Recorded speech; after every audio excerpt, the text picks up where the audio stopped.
So let's go over some of the advantages and disadvantages of adjustment of status. We always like to give couples all of the information we possibly can so you can understand really what is the best path for you. So with adjustment of status, let's start with the advantages. There's a lot of advantages. That's why it's a very popular option for couples. The advantages include that it's a more streamlined process. You're talking about 2 main steps. If you haven't watched already, I highly encourage you to check out our video on a marriage adjustment of status process overview.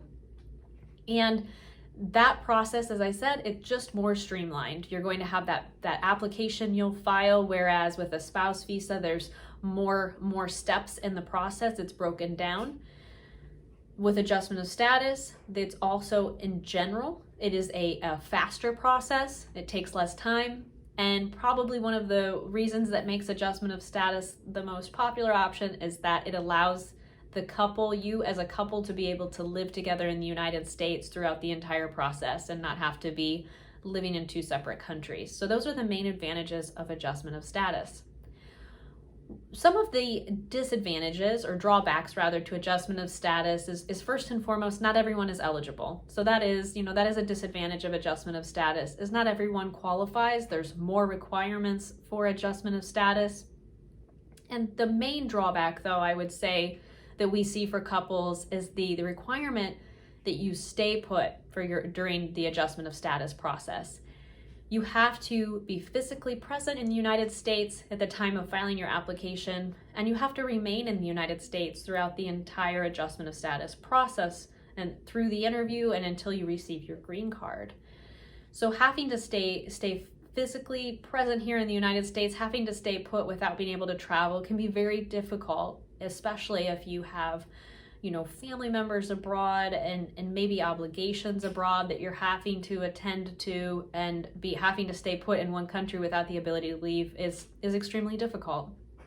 Now, please know that there is an option with adjustment of status, and this is what we do for our clients, is to apply for a travel authorization. And this travel authorization would allow someone who has an adjustment of status application pending to be able to leave and come back while that application process is still ongoing. But please understand that depending on the time and immigration when you're applying, wait times can fluctuate greatly.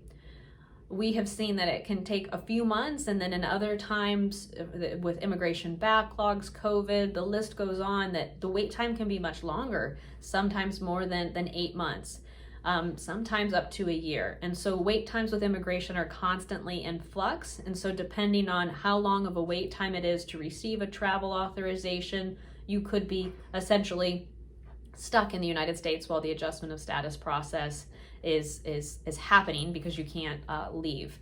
And so that's one of the main disadvantages, though in large part we see most couples would still, if they're eligible, opting for adjustment of status, because in general those benefits outweigh that requirement of having to stay put. All right, so I hope that gives you some clarity as to the pros and cons of adjustment of status.